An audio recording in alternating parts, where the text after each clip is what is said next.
Hello Rasel, আশা করি ভালো আছো। আমি মেহেদি হাসান আবির, বাংলাদেশের নরসিংদী জেলা থেকে বলছি। অনেকদিন ধরেই তোমার চমৎকার এবং জাদুকরী কণ্ঠে অনেক ঘটনা শুনে আসছি। তোমার মুখে ভৌতিক ঘটনা শুনতে শুনতে যেমন ঘুমিয়ে গিয়েছি, তেমন মাঝে মধ্যে উড়ে গেছে ভয় রাতের ঘুম। তাই আর থাকতে না পেরে তোমার পরিবারের জন্য একটি ঘটনা লিখে পাঠালাম। এটি আমার পাঠানো প্রথম ঘটনা। ঘটনাটি একটু বড় এবং বেদনাদায়ক, কেননা যার সাথে ঘটেছিল সেটি জের ধরে অবশেষে তাকে মৃত্যুবরণ করতে হয়। এমনকি এটি এমন একটি ঘটনা যেখানে একজন লোক, মানে যার সাথে ঘটেছে, তিনি আমার কাকার বন্ধু। পরবর্তীতে আমি কাকার কাছে ঘটনাটি বিস্তারিত শুনেছিলাম, যা এখন লিখছি। ঘটনাটি ঘটেছিল 2014 সালে।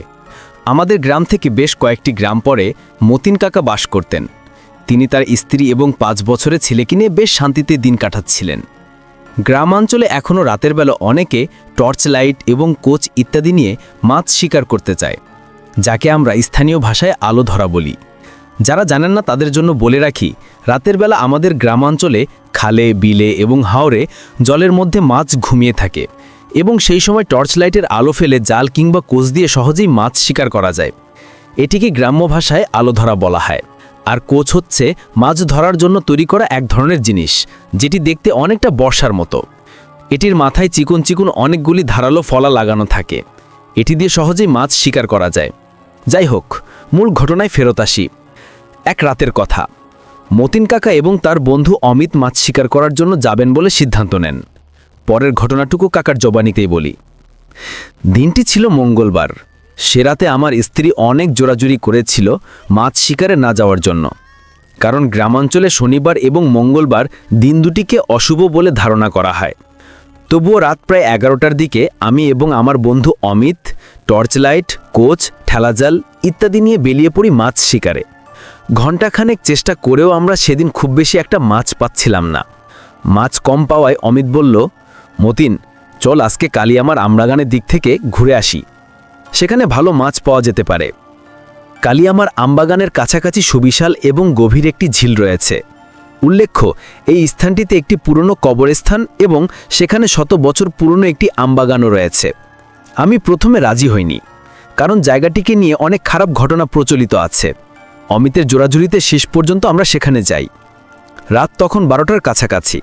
সেদিন চাঁদের আলো বিশেষ ছিল না। ঝিলপাড়ে যখন পৌঁছলাম তখন চারিদিক প্রায় নিস্তব্ধ। মাঝে মধ্যে দূর থেকে শিয়ালের ডাক এবং আশেপাশে ঝিঝি পোকার ডাক ভেসে আসছে। অদূরে কালিয়া আমার আমবাগান। অন্ধকারে সেই আমবাগানকে কেমন যেন ভয়ানক লাগছিল। মনে হচ্ছিল সেই আমবাগান যেন অপেক্ষায় করে আছে। আমাদের বলতে দ্বিধা নেই, আমার কিন্তু তখন বেশ ভয় ভয় লাগছিল। কেন জানি না, মন সায় দিচ্ছিল না। তাই অমিতকে বললাম, আজ নয়, থাক, আরেকদিন মাছ ধরবে, আজকে চলো ফিরে যাই। কিন্তু অমিত নাছোড়বান্দা, সে মাছ না নিয়ে আজ ফিরবে না। তাই শেষ পর্যন্ত ঝিলের কাছাকাছি চলে এলাম।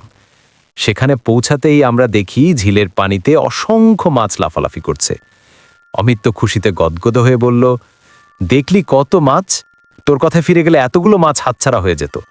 আমি বললাম, না, হয়েছে হয়েছে, এখন তাড়াতাড়ি মাছ ধরো, চলো বাড়ির দিকে চলো, অনেক রাত হয়েছে। এই বলে আমি আর অমিত দুজনেই তাড়াতাড়ি মাছ শিকারে ব্যস্ত হয়ে যাই। এভাবে আমরা অনেকক্ষণ মাছ ধরতে থাকি। রাত কটা বাজে খেয়াল নেই। মাছ ধরতে ধরতে একসময় আমি লক্ষ্য করি অমিতের থেকে আমি অনেকটা দূরে চলে এসেছি। এমন সময় আমি সামনে টর্চের আলো ফেলতেই একটি বিশাল বড় শোল মাছ দেখতে পাই। মাছটি জলে ঝপাত ঝপাত করে লাফাচ্ছিল। মাছটি একটু বড় হওয়ায় আমার ঠেলা জাল দিয়ে প্রথমে মাছটিকে ধরার চেষ্টা করি, কিন্তু ধরতে পারি না। এরপর বেশ কয়েকবার চেষ্টা করেও আমি ব্যর্থ হই। আমি আশ্চর্য হলাম এটা দেখে, মাছটিকে আমি জালে তুলি ঠিকই, কিন্তু জাল টেনে দেখি মাছ নেই। এক পর্যায়ে রাগান্বিত হয়ে আমি আমার সাথে থাকা কোচটি নিয়ে মাছের দিকে ছুড়া মারি। এরপর শুরু হয় আসল ঘটনা।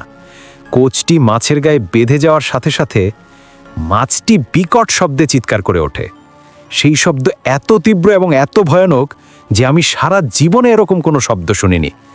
সেই শব্দ শুনে আমার শরীরের ভিতরের সমস্ত রক্ত ঠান্ডা হয়ে যায়, কারণ মাছকে কোনোদিন আমি আওয়াজ করতে শুনিনি। এই মাছ আওয়াজ করে, তাহলে তো মাছ নয়, এ কি? এমন সময় মাছটির শরীর থেকে এক ধরনের আলো চমকাতে থাকে।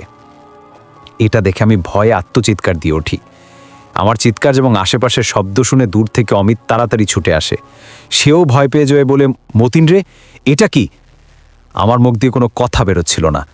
অমিতের ধাক্কায় ঘোর কাটলে তাড়াতাড়ি বললাম, অমিত তাড়াতাড়ি চলো, নিশ্চয়ই কোনো গন্ডগোল হয়েছে এখানে। আমরা কোচ, ঠেলা জাল, মাছ সব ফেলে দৌড় দিতে যাব, ঠিক এমন সময় ঝোড়ো হাওয়া বইতে শুরু করে এবং অদূরে থাকা কালিয়া আমার আমবাগানের একটি আম গাছের বড় ডাল মন করে ভাঙে।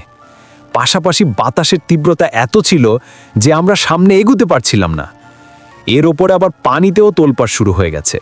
এক দুর্বিষহ প্রাকৃতিক গোলযোগের মধ্যে আমরা পড়েছি, কিন্তু বুঝতে পারছি এ কোনো প্রকৃতির খেলা নয়, এ খেলা অন্য কারোর। আমরা ভয়ে ভয়ে অনেক কষ্টে আয়াতুল কুরসি পড়া শুরু করি। এরপর সে রাতে কোনোভাবে ঝিল থেকে উঠে বাড়ির থেকে রওনা দিই। কিন্তু ভাগ্য বন্ধ থাকলে যা হয়, রাস্তায় এসে ওঠা মাত্র আমরা অনুভব করলাম আমাদের সাথে কেউ যেন আসছে। রাস্তার পাশে থাকা গাছগুলোতে দল পার করে তুলছে সে। ভয়ে অজ্ঞান হয়ে যাওয়ার মতো অবস্থা। এই পরিস্থিতিতে সামনে যাওয়ার সাহসও আমরা হারিয়ে ফেলি।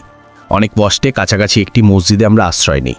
মসজিদে ঢোকেই বারান্দার গেটটি আটকে দিই, কিন্তু ততক্ষণে মসজিদের পাশে থাকা গাছগুলোতেও ঝড় বইতে শুরু করেছে এবং সেই সাথে কিচিরমিচির আওয়াজ। সে আওয়াজ এত তীব্র ছিল যে আমাদের কান ফেটে যাওয়ার উপক্রম। আমরা চোখ বন্ধ করে দোহা দুরুদ পড়তে থাকি। অবশেষে একসময় ফজরের আজানের শব্দ এলে আশেপাশে চলমান ঝড়ো হাওয়া এবং কিচিরমিচির শব্দ থেমে যায়। এরপর আমরা ধীরে ধীরে বাড়ির দিকে রওনা দিই। ঘটনাটি এখানে শেষ হলে পারত, কিন্তু না, অদৃষ্টের লেখা খণ্ডাইকে। সেদিন থেকে আমার এবং অমিতের প্রচণ্ড জ্বর আসে। ডাক্তারের ওষুধ খেয়েও বিশেষ কোনো উপকার হচ্ছিল না। মাঝে মধ্যে আমি একটা স্বপ্ন দেখতাম স্বপ্নে একটা কালো অবয়ব আমাকে বলছে, ওই দিন তুই বেঁচে গেলি, কিন্তু তুই খুব বড় ভুল করেছিস, এর জন্য তোকে চড়া মূল্য জগাতে হবে। স্বপ্নটি শেষ হওয়া মাত্রই আমার ঘুম ভেঙে যেত। একটানা কয়েকদিন একই স্বপ্ন দেখি। অবশেষে আমরা একজন আলেমের শরণাপন্ন হই। উনি সবটা শুনে আমাদের একটা করে তাবিজ এবং পড়া পানি দেন, আর এও বলেন তাবিজটা যেন আমি কখনো হাতছাড়া না করি, সবসময় যেন সাথে সাথে রাখি। এরপর আস্তে আস্তে সবকিছু ঠিক হয়ে যায়। স্বপ্ন আর দেখি না, আর কোনো সমস্যাও হয় না। কিন্তু এর মাসখানেক পরে একদিন পুকুরে গোসল করতে গিয়ে আমি তাবিজটা হারিয়ে ফেলি। তবে ততদিনে সবকিছু ঠিক হয়ে যাওয়ায় এটাতে আর বিশেষ কোনো গুরুত্ব দিইনি। আমরা ভেবেছিলাম সবকিছু ঠিক হয়ে গেছে এবং সেদিনের ঘটনা ততদিনেও অন্য কাউকে বলিনি। এর প্রায় মাস কয়েক পরের কথা, সে রাতের ঘটনা আমরা প্রায় ভুলতে বসেছি। একদিন আবারও আমি আর অমিত সিদ্ধান্ত নিয়ে আলো ধরা যাব। সেদিন পরিকল্পনা মতো আমরা রাত 10টার দিকে বেরোবো বলে ঠিক করলাম। সেদিন আগেভাগে খাওয়া দাওয়া শেষ করলাম এবং যথারীতি 10টার দিকে অমিতের ডাক শুনে আমি টর্চ লাইট, কোচ, ঠেলা জাল ইত্যাদি নিয়ে বেরিয়ে পড়লাম। এই ঘটনাটির পরবর্তী ঘটনা ওনার স্ত্রীর থেকে শোনা, কাকিমার ভাষাতেই বলছি। উনি বেরিয়ে যাওয়ার বেশ কিছুক্ষণ পর অমিত ভাইজানের কণ্ঠ শুনে বেরিয়ে দেখি উনি উঠানে দাঁড়িয়ে আছেন, সাথে কোচ এবং অন্যান্য জিনিস। আমি জিজ্ঞাসা করলাম, আপনি একা কেন? আপনার ভাইজান কোথায়? এই কথা শুনে অমিত ভাইজান বিস্মিত হয়ে জিজ্ঞাসা করেন, মানে কি? আমি তো এইমাত্র এলাম, একটু দেরি হয়ে গেল তাই। 10টার পর আসলাম, মতিন বাড়ি নেই।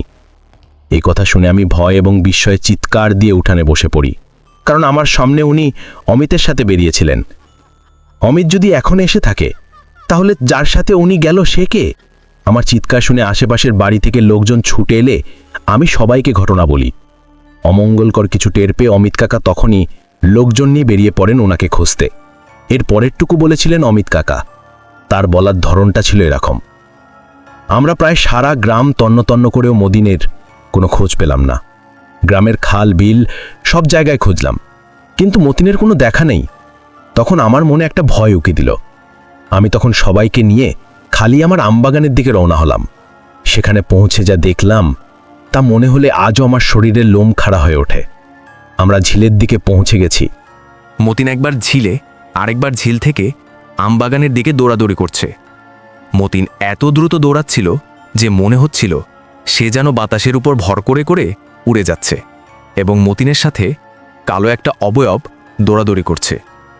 আমরা দূর থেকে চিৎকার করে মতিনকে ডাক দেই, এই মতিন!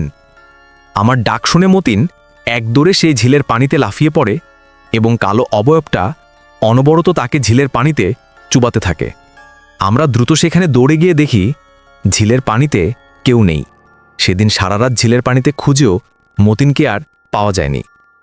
এর কয়েকদিন পর একদিন বিকেলবেলা মতিন কাকাদের গ্রাম নামেরই একজন লোক কালিয়ামার আমবাগানের পাশের রাস্তাটা দিয়ে আসার সময় কালিয়ামার আমবাগানের একটি বড় আম গাছের মগর ঢালে মতিন কাকার লাশ ঝুলন্ত অবস্থায় দেখতে পায়। সে দৌড়ে গিয়ে সবাইকে খবর দেয়। তারা এসেও একই অবস্থা প্রত্যক্ষ করে। মতিন কাকা সারা দেহ ফ্যাকাশে হয়ে গিয়েছিল এবং ভয়ের কথা হলো এই যে ওনার সারা দেহ ঝাঁঝরা হয়ে গিয়েছিল। ওনার দেহের রক্ত যেন কেউ শুষে নিয়েছিল। পাশাপাশি মতিন তোকে একটা কোচো বেঁধেছিল। এই ঘটনা থেকে গ্রামের সবাই ভয় পেয়ে যায়। অনেক কষ্টে মতিনের লাশ গাছ থেকে নামানো হয়। আমাদের ইসলাম ধর্মে একটি নিয়ম হলো এই যে লাশ বেশিক্ষণ মাটির উপরে রাখতে হয় না, যত দ্রুত সম্ভব দাফন করে ফেলতে হবে। তাই বিকেল থেকেই মতিন কাকার দাফন কাজ শুরু হয়। তবে সেদিন সন্ধ্যা থেকে তুমুল ঝড় বৃষ্টি শুরু হয়। ঝড় বৃষ্টির কারণে মতিন কাকার জানাজা পরদিন সকালে সম্পন্ন করার সিদ্ধান্ত নেওয়া হয়। এরপরের ঘটনাটুকু মতিন কাকার স্ত্রী বর্ণনা করেন। ওনার কাছে শোনা ঘটনাটা ছিল এরকম। সেদিন সন্ধ্যা থেকেই তুমুল ঝড় বৃষ্টি শুরু হয়। ওনার লাশ আমাদের বারান্দায় এনে রাখা হয়। এখানে একটি বিষয় বলে রাখা প্রয়োজন, রাতের বেলা লাশ একা ফেলে রাখা হয় না, কয়েকজন মিলে লাশ পাহারা দিতে হয়, না হলে লাশের মধ্যে খারাপ কিছু ভর করে। সেই মতে মতিন কাকার ভাই এবং গ্রামের আরেকজন লোক, ওনারা দুজন লাশ পাহারা দিবেন বলে সিদ্ধান্ত নেন। আমি আমার বাচ্চাকে নিয়ে আরেকটি ঘরে ঘুমাতে চলে যাই। ঝড় বৃষ্টির শব্দে কখন ঘুমিয়ে পড়েছি মনে নেই। যখন ঘুম ভাঙে তখন রাত প্রায় 3টা বাজে। ঝড়ের প্রকোপ ততক্ষণে কমে গেছে। আমি জেগে ওঠার পরপরই পাশের রুম থেকে কচকচ শব্দ শুনতে পাই। প্রথমে মনের ভুল ভেবেছিলাম, কিন্তু না, শব্দটি আরও জোরে আসতে থাকে। আমি বিছানা থেকে উঠে পাশের ঘরের দিকে যাই কি হচ্ছে দেখার জন্য। এরপর আমি যা দেখি তা মনে হলে আজও আমার মাথা ঝিমঝিম করে ওঠে। পাশের রুমে উকি দিয়ে দেখি আমার স্বামীর লাশ ঘাটে রাখা, কিন্তু লাশের পায়ের দিককার কাফনের কাপড় সরে গেছে। লাশের পায়ের দিকে একটা কালো অবয়ব উবু হয়ে বসে আছে। সেটার চুলগুলো লম্বা, চোখ দুটো আগুনের মতো লাল, আর হাত পাগুলি লোমশ। হাত না বললে সেগুলোকে থাবা বললেও ভুল হবে না, কারণ হাতের লম্বা লম্বা নখ ছিল, আর মুখের দুদিক থেকে দুটো লম্বা আর সূচল দাঁত বেরিয়ে এসেছে। সেটা উবু হয়ে লাশের একটা পা থেকে কামড়ে কামড়ে মাংস খাচ্ছে, আর তার মুখে লেগে আছে রক্ত আর কালো মতন একটা তরল কিছু। জিনিসটা কচকচ করে মাংস খাচ্ছে আর মাঝে মধ্যে ইয়াও করে শব্দ করছে। এটা দেখে আমি আর ঠিক থাকতে পারিনি। আমার মুখ দিয়ে বিকট একটা চিৎকার বেরিয়ে আসে, আর সেই চিৎকারে অবয়বটা ধীরে ধীরে আমার দিকে তাকায়। তার দিকে তাকিয়ে মনে হচ্ছিল ওর চোখ দিয়ে যেন আগুন ঝরছে। আমি আর কিছু চিন্তা না করে বিছানা থেকে আমার বাচ্চাকে কোলে নিয়ে দৌড়াতে শুরু করি। আমার মাথা তখন কাজ করছিল না, আমি অন্ধের মতো ছুটছিলাম। রাস্তা থেকে নেমে ধান খেত আর মাঠের মধ্যে দিয়ে অনবরত দৌড়াতে থাকি। একসময় পিছনে একটা শব্দ শুনে আমি থমকে যাই। আমি তাকাই পিছন দিকে, দেখি আমার মৃত স্বামীর লাশ আমার পিছনে দৌড়াতে দৌড়াতে আসছে। তার পরনে কাফনের কাপড় নেই। ভয়ঙ্কর একটা আওয়াজ করতে করতে সে আমার পিছনে দৌড়ে আসছে। আমি ততক্ষণে একটা সর্ষে ক্ষেতের মধ্যে চলে এসেছি, আর সেই লাশটাও আমার পিছন পিছন আসছে। এরপর কিভাবে আর কতক্ষণ দৌড়েছি আমি জানি না। একসময় সামনে সাদা জুব্বা পরিহিত কাউকে দেখতে পেলাম। একটু ভালো করে তাকাতেই দেখলাম উনি আমাদের গ্রামের মসজিদের ইমাম সাহেব। ওনার সামনে গিয়ে হাঁপাতে হাঁপাতে সব কিছু বললাম। ভয়ের কথা হলো এই যে লাশও আমার পিছু পিছু এসে ইমাম সাহেবের সামনে দাঁড়িয়েছে। লাশটা ইমাম সাহেবের দিকে তাকিয়ে চুপ করে রইল, কিন্তু মুখ এবং নাক দিয়ে অনবরত করে আওয়াজ করতে লাগলো। ইমাম সাহেব জিনিসটার দিকে তাকিয়ে দোয়া পড়তে লাগলেন এবং অবশেষে বললেন, যেখান থেকে এসেছো সেখানেই চলে যাও। ততক্ষণে ফজরের আজান শুরু হয়ে গেছে এবং ধীরে ধীরে দেখলাম আমার স্বামীর লাশটাও উল্টো দিকে ঘুরে হাঁটতে হাঁটতে অন্ধকারে মিলিয়ে গেল। এরপর ইমাম সাহেব গ্রামের লোকজন নিয়ে আমি বাড়িতে পৌঁছে দেখি ওনার লাশ অক্ষতই রয়েছে, তবে লাশের কাফনটা অর্ধেক খোলা এবং লাশের গায়ে অসংখ্য সর্ষে ফুল লেগে রয়েছে। এরপর বাড়ির পিছন দিকে মতিন কাকার ভাই এবং এই লোকটাকে অজ্ঞান অবস্থায় পাওয়া যায়। তাদের জ্ঞান ফিরলে তারা কোনো কিছুই মনে করতে পারে না। এই ঘটনা সেদিন গ্রামের সবাই নিজ চোখে দেখেছিল।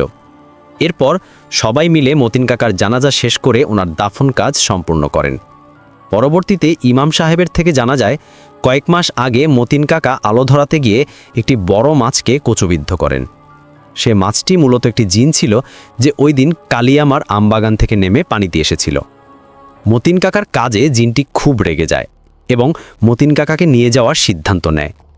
সে কারণে জিনটি মতিন কাকাকে ওনার বন্ধু অমিতের ছদ্মবেশ ধরে নিয়ে যায় দ্বিতীয় দিন এবং মেরে ফেলে মতিন কাকাকে প্রথমে পানিতে চুবিয়ে এরপর কোচ দিয়ে কুপিয়ে অবশেষে গাছের ডালে ফাঁস লাগিয়ে মেরে ফেলে। এরপরও ওই জিনের রাগ না কমলে সে মতিন কাকা লাশকেও ছাড় দেয় না। প্রথমে লাশের মাংস খায়, তারপর লাশের মধ্যে ভর করে সে মতিন কাকার স্ত্রীর পিছনে। সৌভাগ্যক্রমে ওই দিন ইমাম সাহেব তাহাজ্জুদের নামাজ পড়ার জন্য মসজিদে যাচ্ছিলেন এবং মতিন কাকার স্ত্রী তখনই ওনার সামনে এসে পড়েন। তাই সেদিন মন্দ কিছু হয়নি। এরপর ইমাম সাহেব মতিন কাকাদের বাড়ি দোয়া পরে বন্ধ করে দেন এবং ওনার স্ত্রী এবং সন্তানকে একটি করে তাবিজ দেন। পরবর্তী সময়ে ওনাদের আর কোনো সমস্যা হয়নি। এই ছিল আমার কাকার বন্ধুর সাথে ঘটে যাওয়া একটি সত্য ঘটনা। তো আশা করছি আপনাদের ভালো লাগছে আজকের এপিসোড এবং চলে যাচ্ছি আজকের পরবর্তী ঘটনায়। শুক্রবার এবং রবিবারের রাত মানেই ভয় পাওয়া রাত উইথ ঘটনা। যিনি পাঠিয়েছেন তিনি শিলিগুড়ি থেকে লিখে পাঠিয়েছেন এবং তিনি বলছেন যে তিনি নাম প্রকাশে ইচ্ছুক নন।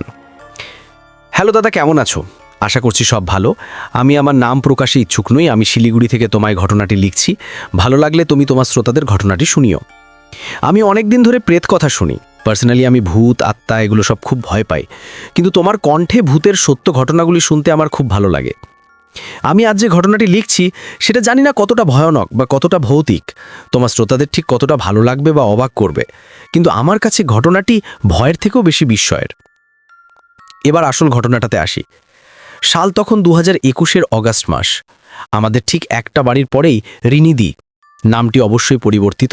আসলে যার কথা আমি বলছি তার বাড়ির লোক ইচ্ছুক নয় এই ঘটনাটি পাবলিক করতে, কিন্তু যেহেতু এই ঘটনার সাথে আমার মা জড়িত তাই আমার মনে হলো যে এই ঘটনাটি শেয়ার করাই যায়। রিনিদি একজন খুব আত্মনির্ভরশীল মেয়ে ছিলেন। সে ছোটবেলা থেকে, রিনিদি যখন ক্লাস 11-এ পড়তো সেই সময় থেকে জব করত এবং স্ট্রং পার্সোনালিটির মেয়ে ছিল রিনি। কিন্তু বাড়ির নানা রকম পার্সোনাল কারণে রিনিদি বেশ কিছুদিন ধরে ডিপ্রেস থাকতো। আমরা দুজন প্রায় বিকেলে আড্ডা মারতাম। রিনিদির মতো এত হাসি খুশি মেয়ে কেমন যেন হঠাৎ করে চুপচাপ হয়ে গেছিল। মুখে শুধু মোরার কথাই কথা খালি বলতো, দেখিস বনু আমি একদিন সুইসাইড করব। আমি অবশ্য কথাগুলোকে এত সিরিয়াসলি নিইনি। আমি ভেবেছিলাম মন ভালো নেই তাই জন্য হয়তো এসব কথা বলছে। 3-4 দিন পর একদিন মাঝরাতে, ওই তখন ঘড়িতে 3টে বাজে, বাইরে মুষলধারে বৃষ্টি পড়ছে, হঠাৎ করে আমার ফোনটা বেজে উঠল। খবর এলো রিনিদি সত্যি সত্যি সুইসাইড করেছে। রিনিদি গলায় দড়ি দিয়েছে। এই খবরটা শোনা মাত্রই আমি যেন কিছু মুহূর্তের জন্য অবশ হয়ে গেছিলাম। আমার চারপাশটা শূন্য হয়ে গেছিল। আমি কিছুক্ষণ বিছানায় বসে থাকার পর বাড়ির সবাইকে খবর দিলাম। আমার মা, বাপি সবাই উঠল। যেহেতু আমার বাড়ির থেকে জাস্ট একটা বাড়ির পরেই রিনিদির বাড়ি, তাই সেই রাতে আমি আর মা রিনিদিকে দেখতে গেলাম। যাই হোক, অনেক কষ্টে অনেক দুঃখে রিনিদির সব ক্রিয়াকর্ম সমাপ্ত করা হয়েছিল। রিনিদির মা রিনিদির মৃত্যুটাকে কোনোভাবেই মেনে নিতে পারছিল না, খুব কান্না করতো সব সময়। তাই আমি বিকেল করে যেতাম রিনিদির মানের সঙ্গে কিছুটা সময় কাটানোর জন্য। কিন্তু বিশ্বাস করো রাসেলদা, ওই বাড়িতে না ঢোকা যেত না। কেমন যেন ঢুকলেই একটা গ্লাভ ভারী হয়ে যেত। ওই গরমকালেও খুব ঠান্ডা হয়ে যেত শরীর, হাত পা অবশ হয়ে যেত। মনে হতো পিছনে যেন কে সব সময় দাঁড়িয়ে আছে। এসব শুধু আমার সাথে না, সবার সাথেই হতো। রিনিদি খুব পেট লভার ছিল। আমাদের গুলির যত কুকুর, সব কুকুরকে রিনিদি গেটের সামনে লাইন ধরে বসিয়ে রাখত এবং অফিস যাওয়ার আগে এবং অফিস থেকে আসার পর ওদের খেতে দিত কুকুরগুলোকে। নাম ধরে ডাকতো খাবারের সময় রাসেলদা। আমরা সেই অবিকল ডাক শুনতে পেতাম। রিনিদির মৃত্যুর পর ঠিক সেই সময়গুলোতেই, মানে সকালে এবং বিকেলে, রিনিদির অভ্যেস ছিল রাতে খাবার খাওয়ার পর, ধরো ওই 11টা বা 11:30টায়, কানে হেডফোন আমাদের গলিতে হেঁটে বেড়ানো। আর রিনিদি পায়ে নুপুর পরত। যখন হেঁটে বেড়াতো তখন সেই নুপুরের ঝুমঝুম করে আওয়াজ হতো, আর সেই গেটের নিচে ফাঁক দিয়ে রিনিদির নুপুর পরা পা দেখা যেত। রিনিদির মৃত্যুর পর আমরা সেই অবিকল নুপুরের ঝুমঝুম আওয়াজ পাই এবং রিনিদের গলায় দড়ি দেওয়ার পর মনে হতো সেই গলি দিয়ে রিনিদি হেঁটে বেড়াচ্ছে। এবং সবথেকে গা শিউড়ে ওঠা ব্যাপার হলো এই যে পা পর্যন্ত দেখা যেত রিনিদির হাঁটার। আমরা কেউ সেই সময় দরজা খুলতাম না, বিশ্বাস করো রাসেলদা, আমরা সবাই ভয়ে গুটিয়ে গিয়েছিলাম। আমাদের রাত কাটতো না, আতঙ্কে থাকতাম গোটা পরিবার। দেখতে দেখতে 1 মাস 2 মাস সময় যেতে লাগলো এবং রোজ রোজ এই ধরনের ঘটনা ঘটতে লাগলো, যেটা স্পষ্ট বোঝা যেত যে রিনিদি আমাদের আশেপাশেই আছে। অনেক রকম পূজা পার্বণ যজ্ঞ করার পর রিনিদিদের বাড়ির লোকদের বলা হলো যে যত তাড়াতাড়ি সম্ভব রিনিদের পিণ্ডদান করতে প্রেত গয়াতে নিয়ে। সেই কথা মতো দিদির বাড়ির লোক সব রকম প্রস্তুতি নিল তোমার যাওয়ার জন্য। নিয়ম মেনে অক্টোবরের প্রথম দিকে পিণ্ডদানও সম্পূর্ণ হলো। তারপর থেকে সবকিছু ঠিকঠাকই যাচ্ছিল, কিন্তু আসল সমস্যাটা শুরু হলো তোমার ওই নভেম্বরের মাঝামাঝি দিক থেকে। আর সমস্যাটি শুরু হলো আমার মায়ের সাথে। মা হঠাৎ করে অনেক রকমের দুঃস্বপ্ন দেখা শুরু করে। যেমন ধরো, মরা মানুষ টেনে নিয়ে যাচ্ছে। প্রথম মা ওই মরা মানুষগুলোকে দেখত। মা ঘুম থেকে উঠে নর্মালি আমাদের বলল যে জানি সেরকম একটা স্বপ্ন দেখেছি, যেমন কোনো বাজে স্বপ্ন দেখলে আমরা বলে থাকি সেভাবেই বলতো। তো আমরা ব্যাপারগুলোকে ইগনোর করতাম। তারপর কিছুদিন যাওয়ার পর মা স্বপ্নে রিনিদিকে স্পষ্ট দেখতে পায়। রিনিদি মাকে টেনে নিয়ে যাচ্ছে আর বলছে, কাকিমা এসো, নদীটা পার করে দাও, আমি যেতে পারছি না, আমি একা এখানে থাকতে পারছি না, তুমি এসো, আমার খুব কষ্ট হচ্ছে একা থাকতে। স্বপ্নের রিনিদি মাকে এই কথাগুলো বলতো। আমাদের নর্মালি কি হয় যে আমরা রাতে কোনো বাজে স্বপ্ন বা যে কোনো স্বপ্ন দেখলে সকালে সে স্বপ্নটা আমরা মনে করতে পারি না, আবছা হয়ে যায়, সেরকম মনে থাকে না। কিন্তু অবিশ্বাস্যভাবে রাসেলদা, আমার মায়ের সব কথা, প্রত্যেক দিনের স্বপ্ন পুঙ্খানুপুঙ্খ মনে থাকতো এবং মা সেগুলো আমাদেরকে বলতো। তো আমাদের মনে হতো মা যেন মুখস্থ করে বলছে, আর বলার সময় মায়ের দৃষ্টিভঙ্গি, মায়ের বডি ল্যাঙ্গুয়েজ একদম বদলে যেত। তো এটা আমি তোমায় বলছি অক্টোবরের মাঝামাঝি থেকে নভেম্বরের প্রথম দিকটা, মানে ওই তোমার পিণ্ডদান করার জাস্ট কিছুদিন পর থেকেই এসব ঘটনা মায়ের সাথে ঘটতে শুরু হয়েছিল। আমরা ইগনোর করে যেতাম যে স্বপ্ন দেখছে, হয়তো মায়ের সাথে একটা ভালো বন্ডিং ছিল, তাই হয়তো এরকম স্বপ্ন দেখছে। আমার বাপির একটু গার্ডেনিংয়ের শখ আছে, সেজন্য বাপি আমাদের ছাদ এবং ওই টুকটাক যে আশপাশে জায়গা জমি রয়েছে সেখানে সবজি চাষ করে। তো আমার বাপি সেই সময় ছাদে আদা চাষ করছিল। তো আমার মা একদিন দুপুরে রান্না বসিয়ে ছাদে গিয়েছিল আদা তুলতে।